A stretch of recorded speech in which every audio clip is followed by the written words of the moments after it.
매일 성경과 함께하는 오늘의 큐티 시간입니다. 3월 3일 오늘의 말씀은 마태복음 16장 1절에서 20절입니다.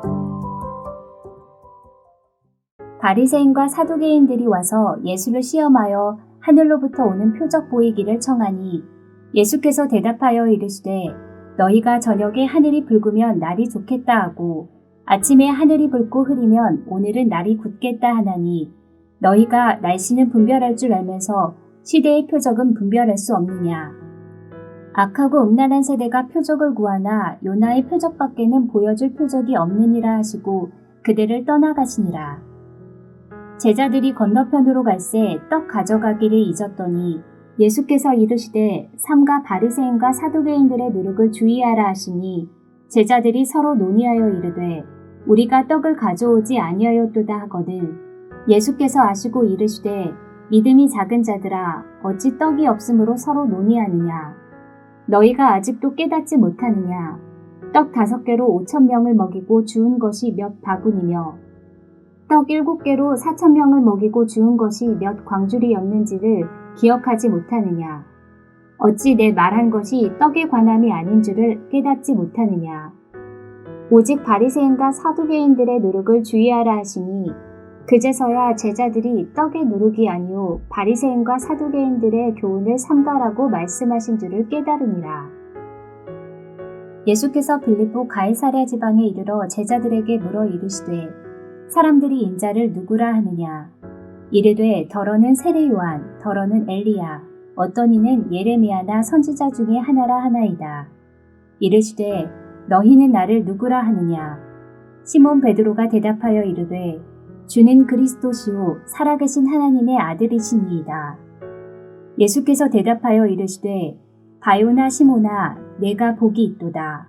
이를 내게 알게 하니는 혈육이 아니요 하늘에 계신 내 아버지시니라. 또 내가 내게 이르노니 너는 베드로라. 내가 이 반석 위에 내 교회를 세우리니 음부의 권세가 이기지 못하리라. 내가 천국 열쇠를 내게 주리니 내가 땅에서 무엇이든지 매면 하늘에서도 매일 것이요 내가 땅에서 무엇이든지 풀면 하늘에서도 풀리리라 하시고 이에 제자들에게 경고하사 자기가 그리스도인 것을 아무에게도 이르지 말라 하시니라.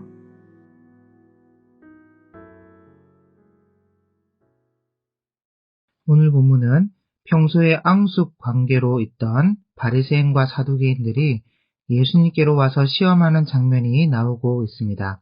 그리고 예수님은 이들의 음흉함을 누룩에 비유하여 이들의 교훈을 삼갈 것을 말씀하고 있지요.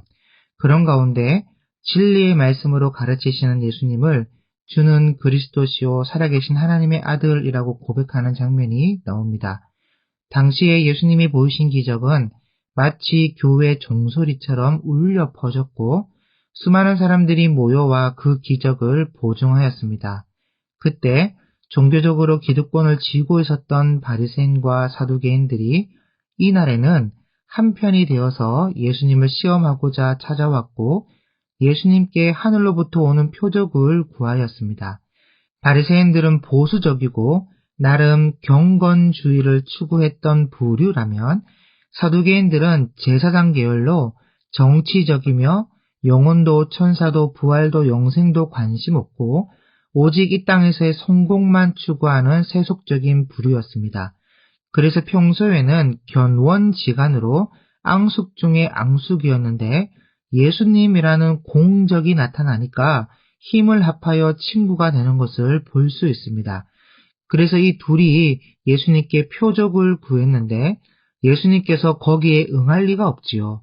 지금까지 예수님이 보여주신 행보는 눈이 있고 귀가 있으면 누구나 다 알 수 있는 것이고 표적이 나타나든 안 나타나든 진리의 말씀, 옳은 이치를 말하면 들어야 하는 것입니다. 그런데 이들은 그 모든 것을 무시한 채 또 시험하기 위하여 표적을 구하고 있는 것이죠. 그래서 예수님께서는 너희가 날씨는 분별하면서 시대의 표적은 분별할 수 없느냐 하며 보여줄 표적은 요나의 표적밖에 없다고 말씀하십니다. 그리고 무엇보다 표적을 구하는 세대를 두고 예수님께서 하시는 말씀이 악하고 음란한 세대가 표적을 구한다고 말씀하고 있습니다. 마치 헤롯이 느꼈던 죄의식처럼 하나님께 등을 돌리고 악한 일을 하면서 세상을 즐기며 살아가다가 예수님의 진리의 말씀이 선포되니까 그 죄의식이 발동하여 자, 이제 슬슬 즐기던 것 그만둬야 되지 않을까? 지금이라도 회개해야 하지 않을까라는 심리가 있다는 것이죠. 그래서 하늘로부터 오는 표적을 구하고 그 표적을 보고 결정하려는 그런 악한 마음이 있다는 겁니다. 그래서 예수님께서는 사흘 만에 부활할 표적 외에는 보여줄 표적이 없다고 말씀하시며 그들을 떠나 건너편으로 가십니다. 그리고 거기서 제자들에게 교훈하시는데 바리새인과 사두개인들의 누룩을 주의하라고 말씀하시죠. 그런데 제자들은 아직도 깨달음이 부족하였습니다. 누룩이라는 말을 듣자마자 빵과 이 떡이라 나오고 있는 빵과 연관시켜서 우리가 떡을 가져오지 아니하였다. 그렇게 수군거립니다. 칠병이어로 거둔 조각을 가져오지 않으므로 서로 논의하였는데 예수님은 그것을 말씀하고 있는 것이 아니죠. 그래서 아직도 무엇을 먹을까 무엇을 마실까를 걱정하고 있는 제자들에게 믿음이 작은 자들아 어찌 떡이 없으므로 서로 논의하느냐. 여러분 정말 가나안 여인과 비교되지 않습니까? 내 믿음이 크도다와 비교되는 믿음이 작은 자들아. 이것이 지금 현재 제자들의 모습입니다. 그래서 11절에 어찌 내 말한 것이 떡에 관함이 아닌 줄을 깨닫지 못하느냐. 예수님과 24시간 그렇게 함께 붙어 다니면서도 여전히 깨닫지 못하고 있는 제자들이 안타까울 뿐입니다. 그래서 예수님께서 내 말은 떡에 관한 말이 아니라 바리새인과 사두개인들의 누룩을 주의하라는 말이다. 그렇게 다시 말씀하시니까 그때서야 제자들이 교훈을 삼가라는 말인 줄을 깨닫게 됩니다. 참 생명의 떡이 되신 예수님과 함께 늘 있으면서 그저 누룩의 말씀을 떡으로밖에 연결하지 못하는 이 제자들의 모습이 혹 우리에게는 있지 않는지요.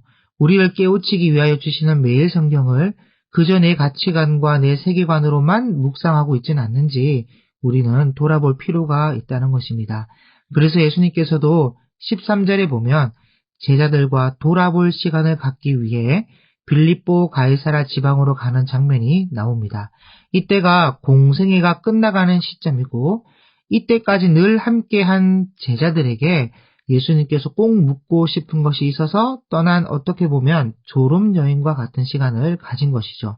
그래서 이제 앞으로 예수님에게 남은 일정이란 예루살렘으로 입성하시고 고난받으시고 죽으시고 부활하심으로 복음서의 기록이 마무리될 텐데 그 전에 제자들과 시간을 보내며 돌아보는 시간을 가진 것입니다. 그래서 예수님께서 제자들에게 묻지요. 사람들이 인자를 누구라 하느냐? 그러면 정말 중요한 질문인데 예수님을 누구로 인식하느냐에 따라 천국과 지옥이 나눠지기 때문입니다. 그래서 예수님이 누구신가? 라는 질문은 모든 인류가 다 고민해야 하는 문제이고 그저 4대 성인이다, 5대 성인이다 그렇게 알아서는 안 됩니다. 지금 사람들이 말하는 것처럼 세례 요한이다, 엘리야다, 예레미야다 전부 틀렸죠.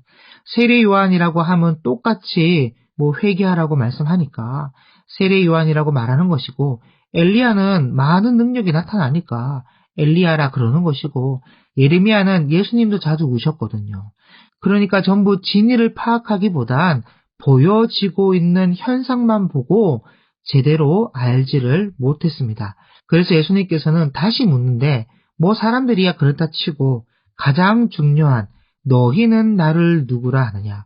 앞으로 제자로서 예수님의 사명을 이어 복음을 전파해야 될 너희는 나를 누구로 보고 있느냐. 이것을 다시 묻습니다. 그때 베드로가 주는 그리스도시요 살아계신 하나님의 아들이시니이다. 정말 듣고 싶었던 고백을 하지요. 예수님은 아마도 이런 고백이 나올 줄 알고 계셨을 것입니다. 그런데도 이렇게 물었던 것은 모든 제자들에게 특히 가룟 유다까지 예수님을 인식할 때 바르게 알고 중구난방이 아닌 통일된 인식과 고백을 원해서이겠지요. 그리고 오고 가는 세대 가운데 지금 묵상하고 있는 우리에게도 마찬가지로 예수님이 누구신가라는 중요한 이 질문 앞에 다 서보게 하고 올바른 고백으로 영광 돌리기를 원해서입니다. 그리고 올바른 고백을 한 베드로에게 바요나 시몬아 네가 복이 있도다. 바요나는 요나의 아들이라는 뜻이고 시몬이 본래 이름인데 너의 그 고백은 네가 대단해서가 아니라 하나님께서 알게 하신 것이다. 그래서 복이 있다는 것인데요. 우리가 하나님이 누구시고 예수님이 누구시며 성령님이 누구신가 이것을 알고 또 말씀이 깨달아지고 이해되는 것은 사실 전부 은혜입니다. 주님이 깨달아지게 하고 알게 하고 믿어지게 하신 것이죠. 그래서 진리를 알게 된 베드로에게 주신 사명뿐 아니라 오늘 우리에게도 중요한 사명이 있다면 음부의 권세가 이기지 못하는 교회 공동체를 이루는 것입니다. 그냥 건물 교회를 짓는 것이 아니라 그리스도의 몸된 교회를 이루는 진리의 교회 공동체를 이루는 것이죠. 바리새인과 사두개인과 같이 시대의 표적도 분별할 수 없는 세속적인 삶이 아니라 또 그렇게 신앙생활을 오래 했지만 제자들처럼 아직도 깨닫지 못하는 믿음이 작은 자들이 아니라 예수님을 바르게 인식하여 당시 베드로, 페트로스라는 돌 위에 사도의 권세인 천국 열쇠를 가지고 이방인들을 예수의 공동체로 세워갔던 제자들처럼 그리스도를 바르게 인식하고 있는 우리의 믿음과 고백으로 그리스도의 몸된 교회를 이뤄갈 것입니다. 이것이 현재 우리에게 남은 사명입니다. 기도하겠습니다. 하나님 아버지, 우리는 예수 그리스도를 바르게 알아 진리 앞에 반응하며 우리에게 주신 사명을 잘 감당할 수 있도록 은혜를 베풀어 주옵소서. 매일 말씀으로 우리의 세속적인 가치관을 다져가고 그리스도를 알미 삶이 되어 그리스도의 몸된 교회를 세워가는 작은 초석이 되게 도와 주옵소서. 예수님의 이름으로 기도드립니다. 아멘.